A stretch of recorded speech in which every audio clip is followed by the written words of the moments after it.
In an earlier talk, I had said that the Gospel of Luke, besides being known by many other names, is also the Gospel of women. And in an incident which Luke has a man, he has another incident almost immediately concerning a woman. The Gospel of Luke is also known as the Gospel of compassion or great mercy, because Jesus is shown as more compassionate in Luke than in the other Gospels. In today's Gospel, we will hear both these aspects of the Gospel of Luke. And the first of these is that there is a scene in which the only son of a widow had died. At the time of Jesus, the life of a widow was extremely difficult at the time of Jesus, because the widow had no male to help her. It was not easy for her to do what she had to do, because at the time of Jesus, society was very strongly male dominated. So the widow was looked at not in a very positive manner. The widow was looked at as someone who could be taken advantage of.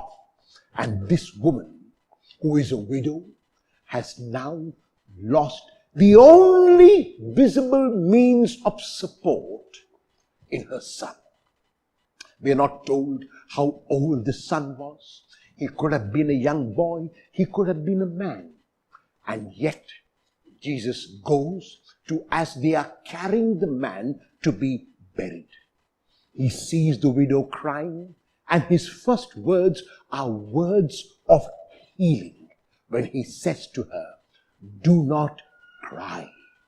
He says do not cry because he knows practically what he is going to do. He says do not cry because he realizes that there is no limit to the miracles that he can work. He says do not cry because life is too short for any one of us to cry.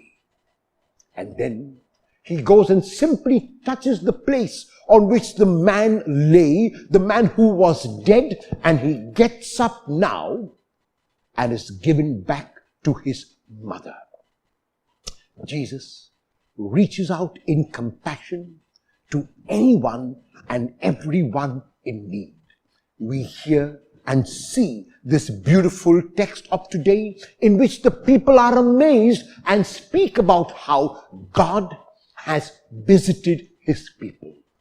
The manifesto of Jesus did not proclaim explicitly that the dead would be raised, but it was taken for granted that if the blind recovered their sight, if the oppressed were set free, the acceptable year of the Lord would be a year of life and not death.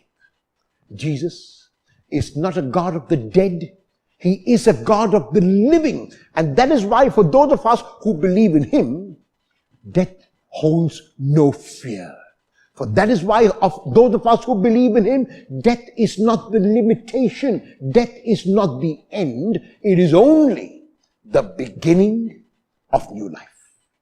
To every one of us who is undergoing some challenge or another, to every one of us who is undergoing some loss or another, to every one of us who is undergoing some disadvantage or another, Jesus says, like he said to the widow, do not cry.